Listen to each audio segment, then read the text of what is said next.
Now, I have a very simple, inexpensive tip for you that I think can not only help you with your hair, your nails, and having youthful skin, but a lot more. In fact, you may find that this natural remedy solves many of the problems that you have right now. And this all wraps around this one topic of collagen. What is collagen? It's your connective tissue, tendons, ligaments, cartilage. 1/3 of all of your collagen is made by one amino acid, glycine. And glycine is not an essential amino acid, which means that our bodies can make it.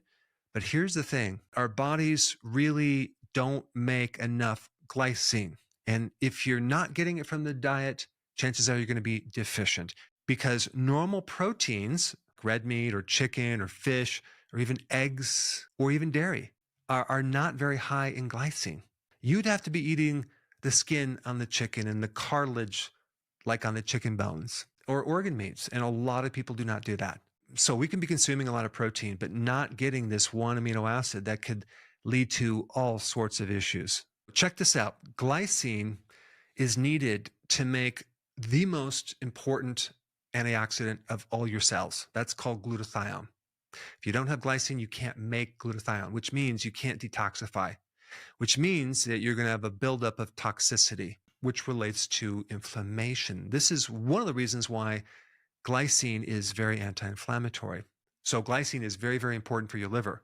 Glycine is also used to help with a leaky gut because it helps prevent inflammation in your gut, which I've talked about this extensively, many different videos, as the gut inflammatory conditions are the start of autoimmune diseases. Glycine is also used in a lot of enzymes in different proteins, one being called catalase, which helps you get rid of hydrogen peroxide in the body, which also could explain why someone could have premature graying of the hair, because the hydrogen peroxide is just bleaching out the pigment in the hair. Glycine is essential to make the heme in your blood. So if you don't have glycine, you can't make blood. And even your gums around the teeth need glycine. Glycine is so foundational, you need it for your DNA as well. If you're deficient in glycine, you might not be able to achieve the deep delta wave sleep that you need to feel regenerated. Also, I found that glycine is very important in helping people detoxify uric acid. And so it's even used as a treatment for gout because glycine competes with uric acid. And glycine is also good to make your insulin more sensitive. So it's really good for blood sugars and can help you with a lot of different things, weight loss, a fatty liver, visceral fat. In fact, the Greek word for glycine means sweet. It can actually even be turned into glucose as fuel. You see, certain parts of the body, especially the brain, need a certain level of glucose. But if you're not consuming sugar, your body will make it.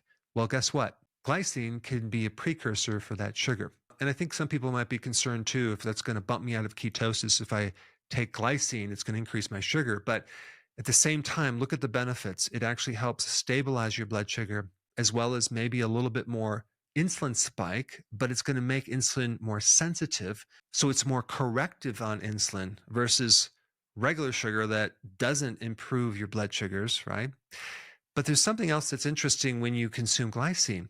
It stimulates the opposing hormone to insulin, which is called glucagon. Glucagon does the opposite of insulin. And this is why when you're consuming amino acids, protein, you don't really have to be as concerned about the blood sugar spike, but it also at the same time stimulates the opposing hormone to keep things in check. And if something could make insulin more sensitive, it's not going to worsen the insulin resistance situation. It's going to help it. And I also read a study, which I'm going to put all this stuff down below, on how glycine could even interfere with the binding of oxalates to calcium crystallization to prevent kidney stones. So that's pretty cool. So here's how someone's deficient. First of all, the diet, if you're not consuming nose to tail, if you're not eating all the things with collagen, then chances are you could be deficient because our bodies don't make enough.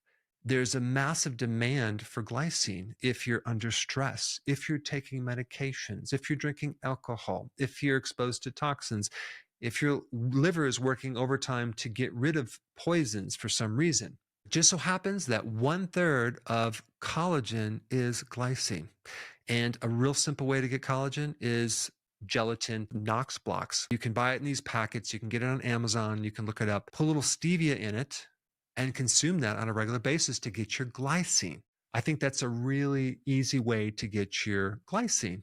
Now, you can also get a supplement with glycine. And if you do, the amounts that an average person need would range anywhere between 4 grams to 10 grams a day. Here's some other ways you can get collagen. You can do bone broth. The problem with bone broth, you'd have to have a lot of it to get enough glycine, but that's a possibility.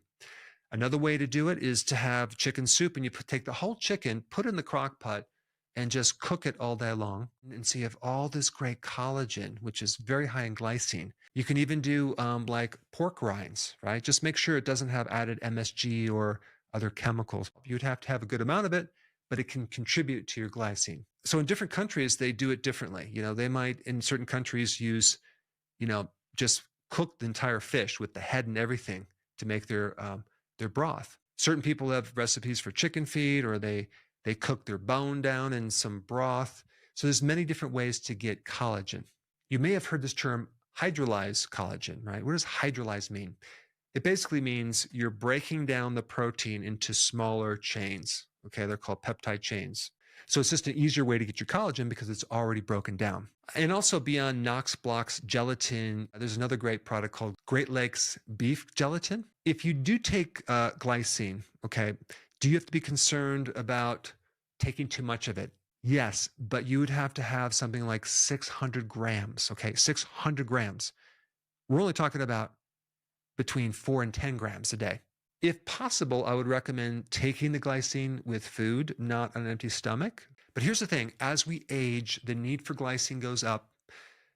This could potentially help people with osteoarthritis, osteoporosis, thinning of the hair, insomnia, gout, or even kidney stones. Now, I did another video on this topic related to hair loss. If you haven't seen that one, you should check it out. A lot of people watched it. They loved it. I put it up right here.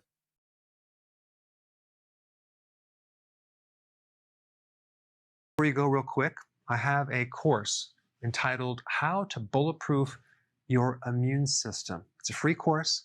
I want you to take it. And here's why. Here's you. Here is your environment. Everyone is focused on this over here, avoiding your environment. But what about here? What about strengthening your immune system? That's what's missing. This course will show you how to bulletproof yourself, and so you can tolerate and resist your environment much better by strengthening your own immune system. I put a link down in the description right down below. Check it out and get signed up today. Hey, before